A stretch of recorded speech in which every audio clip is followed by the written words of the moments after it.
Dear colleagues, it's a pleasure to present our upcoming conference, EAPM in Munich. And one of the most important aspects about this conference is that this conference takes place in September in Munich and not as most other EAPM conferences in June. So you've probably come across the website for the conference, which is easy to be found on the main website of the EAPM and from other links. As I said, it's not in June, but in September, and it's 1 week before the Oktoberfest. Otherwise, we wouldn't have been able to afford the conference, because when the Oktoberfest is in Munich, all prices go skyrocket, and we want to avoid that, but if you want to stay until the Oktoberfest, you're welcome. The venue of the conference is the University Hospital of the Technical University of Munich. We have also another university in Munich. We are proud in our hospital that apparently, according to Newsweek, we are among the top 3 university hospitals in Germany and top 20 in the world. However, they rank it. The conference will take place in our lecture halls. We have several.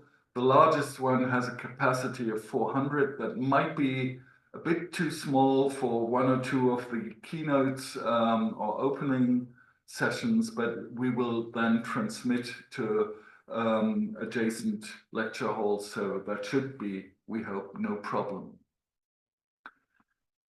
The conference is easy to be reached. We have a large airport in Munich with direct flights to 130 locations in Europe only, and it's not too far away from the venue.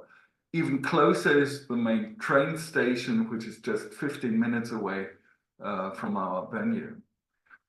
The hospital is located in a street block here with many different buildings. This is the lecture halls here.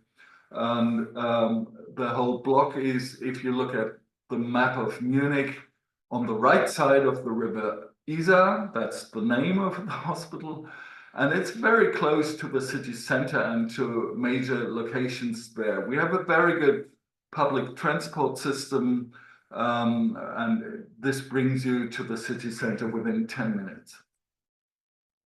Ruth Busch is the conference organizer, together with Isabel Winter, the administrator of EAPM.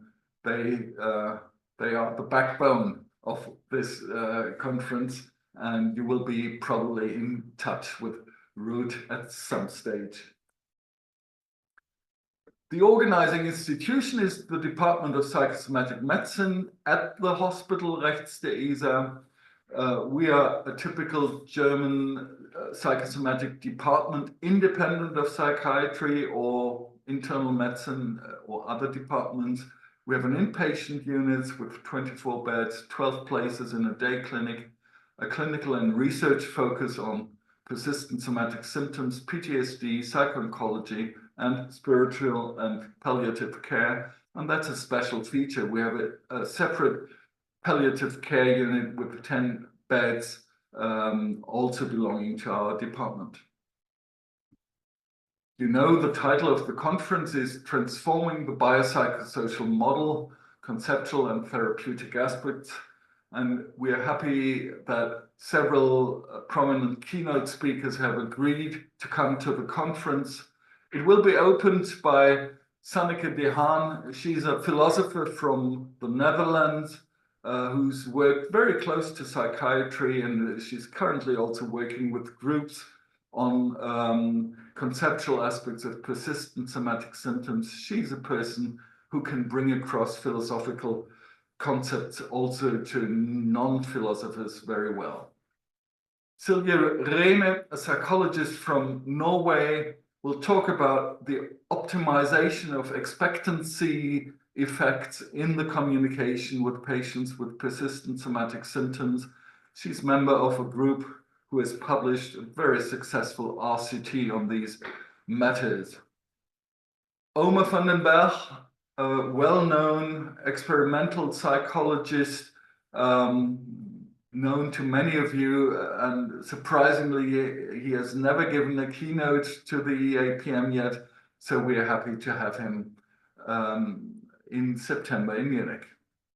Frank Röhricht, he's specializing on trials of body psychotherapy in different patient groups, an important contribution to the biopsychosocial topic of our conference. Cédric Lemonnier, he's also a board member of EAPM, and he will discuss the possibilities, but also problems of a biopsychosocial approach in the example of long COVID. Monica Greco, a sociologist from UK, will bring in a sociological perspective on the biopsychosocial approaches. Charlotte Rusk, also a board member of EAPM, she will present biopsychosocial approaches in the field of child and youth psychiatry.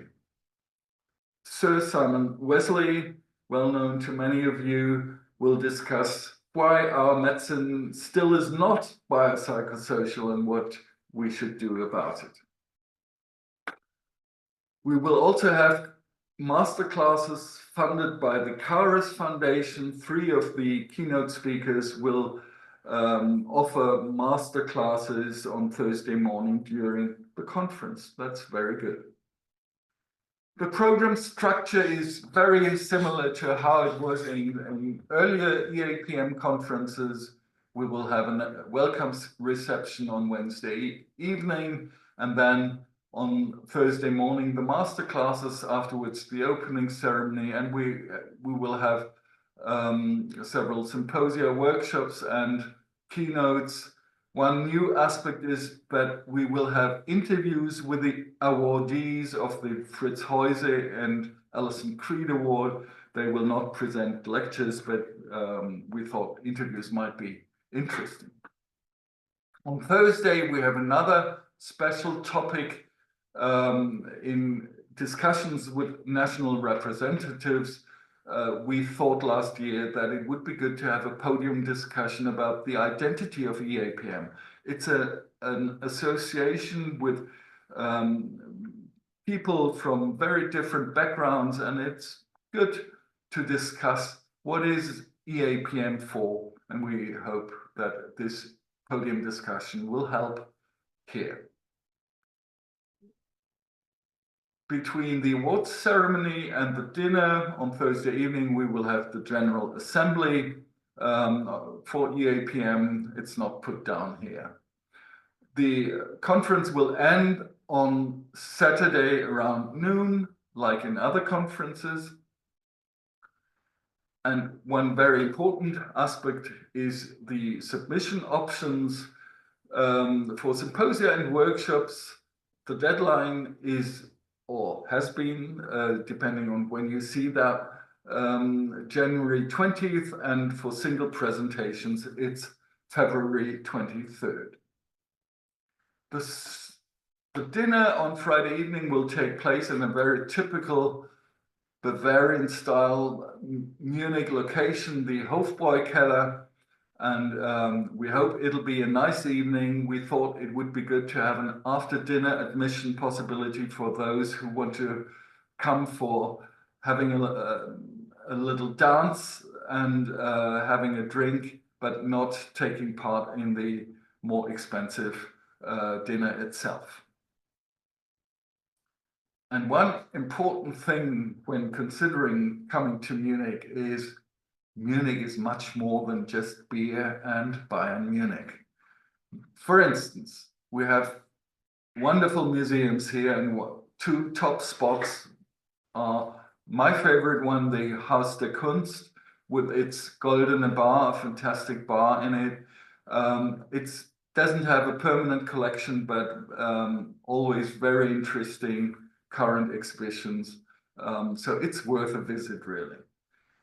Also, for those interested in classical presentation of Albrecht Dürer and a lot of paintings by Rubens and others, the Alte Pinakothek also is very much worth a visit. But we have many more. We have one of the largest museums of science and technology in the world. We have collections of the so-called Blue Rider group in the Lehmbach House, and importantly for our history, we have a very interesting documentation center on the period when Munich was one of the centers of National Socialism here in Germany. All of them worth a visit. But we also have famous markets, shopping possibilities, nightlife, and not to forget the Eisbach surfers. Next to the one museum, the Haus der Kunst, you can watch people surfing on the river, and if you like, bring your own board. So we are very much looking forward to see you and many of your conferences and colleagues at our conference in Munich in September. Thank you.